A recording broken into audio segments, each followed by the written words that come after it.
এই ভাইরাসটার অরিজিনালিটি কি, এর চরিত্রটা কি। এটা একটা আরএনএ ভাইরাস। যেমন একটা গ্রুপে যে পড়ে সেটা রেসপিরেটরি সিনসিটিয়াল ভাইরাস বলা হয়। ওই গ্রুপে, একই গ্রুপে সিনসিটিয়াল ভাইরাস এবং মেটানিউমো ভাইরাস এই দুটোই বিলং করে। এখন এদের চরিত্র হচ্ছে এরা শ্বাসনলী, ফুসফুস সংক্রমণ করে এবং এটা ছড়ায় কথাবার্তা, নাক থেকে যে আমাদের ড্রপলেট যেটাকে বলা হয়, সো ড্রপলেট ইনফেকশনের মাধ্যমে এটা এক রোগী থেকে অন্য মানুষের মধ্যে ছড়ায়। এই চরিত্র এক। এবারে শুধু এটা এখানে দেখলে হবে না, এটা আমরা অন্য ভাইরাসেও দেখি। এরকম অনেক ভাইরাস আছে, যেমন রাইনো ভাইরাস, যেমন অ্যাডিনো ভাইরাস, যেমন কোভিড ভাইরাস, যেমন H1N1 ইনফ্লুয়েঞ্জা ভাইরাস। এসবই ওই একই এতে চলে এবং এদের টার্গেট অর্গান হচ্ছে লাংস। তবে হ্যাঁ, আমরা দেখেছি যে সিভিয়ারিটি, মানে এই অসুখটা কতটা মারাত্মক, মানুষকে মারতে পারে কি না, প্রাণঘাতী কি না, সেখানে কিন্তু একটা তারতম্য আছে। তো সেটা আমি পরে ফিরে আসছি, কারণ আমি যখন জেনেটিক অ্যানালিসিসটা করব তখন আমি এই ব্যাপারটা বলবো। এই ভাইরাসটি 2001 সালে নেদারল্যান্ডসে প্রথম আবিষ্কার হয়। মানে কি, তখন ধরা পড়ে মানে কি, এটা একটা নতুন ভাইরাস, ওই উপসর্গ নিয়ে যেসব মানুষ এসেছিল তার মধ্যে অনেক রকমের ভাইরাস পাওয়ার মধ্যে দেখা গেল এর একটা ভাইরাস পাওয়া যাচ্ছে, তার চরিত্রটা অন্য থেকে আলাদা।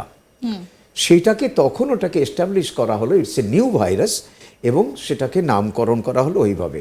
কিন্তু পরবর্তীকালে এর যখন সেরোলজিক্যাল ম্যাপিং করা হয়, মানে আমরা সমাজে বলি না, এই কোভিডের সময় আমরা কথা বলতাম যে হার্ড ইমিউনিটি, মানে কি, একটা যে কোনো জীবাণু সমাজে যখন ছড়াতে থাকে সবারকার মধ্যে ঢোকে এবং তার মধ্যে অ্যান্টিবডি তৈরি হয়। এই অ্যান্টিবডিটা কিন্তু সারা জীবন থেকে যায়, কোনো কোনো ক্ষেত্রে দীর্ঘস্থায়ী হয়, কোনো কোনো ক্ষেত্রে স্বল্পস্থায়ী হয়। তো যেখানে দীর্ঘস্থায়ী হয় সেখানে আমরা বছর বছর পরেও যদি সেই মানুষদের রক্ত নিয়ে সেই রক্তে যদি পাওয়া যায়, তাহলে আমরা সেই মানুষের বয়স হিসেবে ক্যালকুলেট করে ফিরে যেতে পারি যে এত বছর হলো এই ভাইরাসটা এখানে আছে। আচ্ছা, সেই ভিত্তিতে এবারে বলে রাখি যে সেই ভিত্তিতে দেখা গেল এই ভাইরাসটি পৃথিবীতে প্রায় 50 বছর আগে থেকেই আছে। সেটা তো কোভিডও ছিল, কোভিড ছিল, কিন্তু কোভিডের যে পার্টিকুলার স্ট্রেনটি দিয়ে এই প্যান্ডেমিকটা হয়েছিল সেটা কিন্তু আলাদা, ওটা নোভেল ভাইরাস, একেবারে নতুন ছিল, কিন্তু এটা নতুন নয়।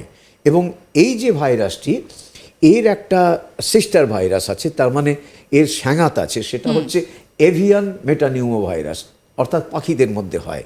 এবং বলা হয়, জেনেটিক অ্যানালিসিস করে বলা হয় যে প্রায় 130-125 বছর আগে এই এভিয়ান ভাইরাস থেকে আলাদা হয়ে গিয়ে হিউম্যান ভাইরাস আসে। এটা কোভিডের মতো বা এর মতো হঠাৎ করে একটা মানুষের মধ্যে ঢুকে পড়লো নতুন একটা ভাইরাস, তা নয়। এটা বলার উদ্দেশ্য হচ্ছে যে এই ভাইরাসটি দীর্ঘদিন ধরে মনুষ্য সমাজে আছে এবং আছে, আমরা কিন্তু টেরও পাচ্ছি না। তার মানে কি, আমি বলতে চাইবো যে এটা অত মারাত্মক নয়।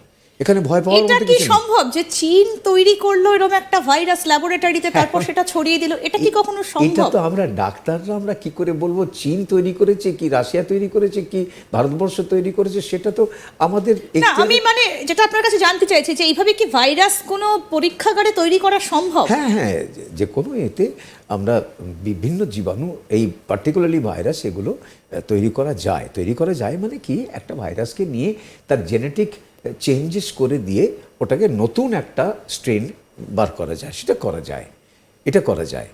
কিন্তু এই যে এখনকার যে ভাইরাসটা, এটা যে চীন থেকে ওই রকম একটা মডিফাইড ভাইরাস, ম্যানমেড, এইটা আমাদের পক্ষে বোধহয় বলার সম্ভব নয়।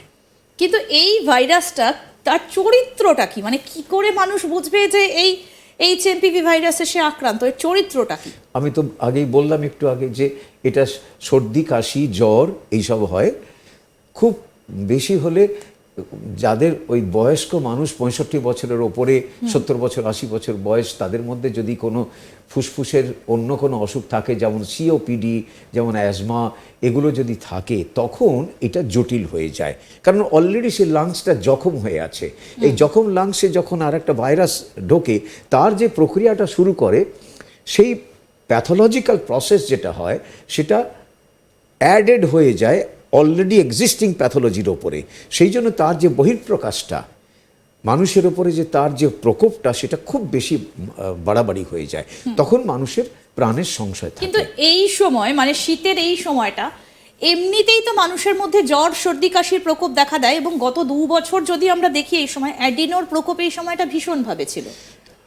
আমি আগেই বলেইছি অলরেডি যে এটা দিয়ে বোঝা, উপসর্গ দেখে কোনো মানুষের মধ্যে উপসর্গ দেখে বোঝার কোনো উপায় নেই যে সেটা মেটানিউমো ভাইরাস হয়েছে, কি আরএসবি হয়েছে, কি অ্যাডিনো ভাইরাস হয়েছে, কি রাইনো ভাইরাস হয়েছে। এটা বোঝার কোনো উপায় নেই।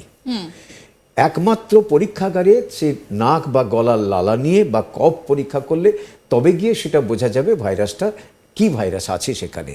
এবং সেটা আমি আগেই বললাম যে এটা খুব ব্যয় সাপেক্ষ, এবং এটা প্রয়োজন হয় না। আমরা সেটা সব ক্ষেত্রে, যে কোনো সর্দি কাশি জ্বরে কি আমরা টেস্ট করাই না।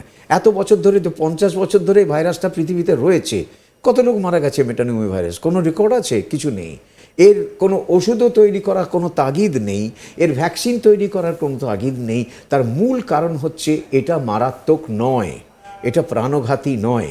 সেই কারণে এটা আমরা এই জিনিসগুলো এখনও করে উঠতে পারিনি নয়, মানে করা স্লো আর কি, অতটা আর্জেন্সি নেই। এবারে তাহলে মানুষকে আমরা কি বলবো? এখন দেখা যাচ্ছে যে একটা খবর এলো, এটা WHO থেকেও খবরটা ওরা স্বীকার করেছে, যে চীনে ডিসেম্বর মাসের ওই সপ্তাহটা, বোধহয় 16 তারিখ থেকে 22 তারিখের মধ্যে একটা বড় আউটব্রেক হয়, এবং সেখানে দেখা যাচ্ছে বাচ্চাদের মধ্যে সংক্রমণটা খুব বেশি হয়, এবং বিভিন্ন হসপিটালে প্রচুর বাচ্চাকে ভর্তি করতে হয়। এবং ওরা, এই খবরটা কিন্তু WHOর খবর, যে ওরা সেটা ডিক্লেয়ার করে যে এরকম এই পরিস্থিতি চলছে, এবং সেটাকে ইনভেস্টিগেশন করে দেখা যায় যে দ্যাটস এ মেটানিউমো ভাইরাস। এই মেটানিউমো ভাইরাসের দুটো জিনোটাইপ আছে, A and B। আমরা ডেঙ্গির ক্ষেত্রে দেখেছি যেরকম বিভিন্ন সিরোটাইপ আছে, 1, 2, 3, 4, কোনটা বেশি ক্ষতিকারক, কোনটা কম ক্ষতিকারক, এই নিয়ে আলোচনা করে থাকি। সেটা সত্যিই তাই। কিন্তু এক্ষেত্রে A আর B এর মধ্যে উপসর্গ ভিত্তিক বা ক্ষতিকারক দিকটা তেমন কোনো তারতম্য নেই, যার ফলে হয় কি, আমরা ওটা নিয়ে A হলো কি B হলো এটা মাথা ঘামাই না। কিন্তু এখন সব থেকে বড় প্রশ্ন যেটা উঠে আসছে, সেটা হচ্ছে এই ভাইরাস কি চরিত্র বদলাচ্ছে? কারণ খানিকক্ষণ আগে যেটা ডাক্তারবাবু বললেন, যে করোনা ভাইরাসটা আগে থেকেই ছিল, কিন্তু যে স্টেন এসেছিল 2019 সালে, সেটা প্রাণঘাতী।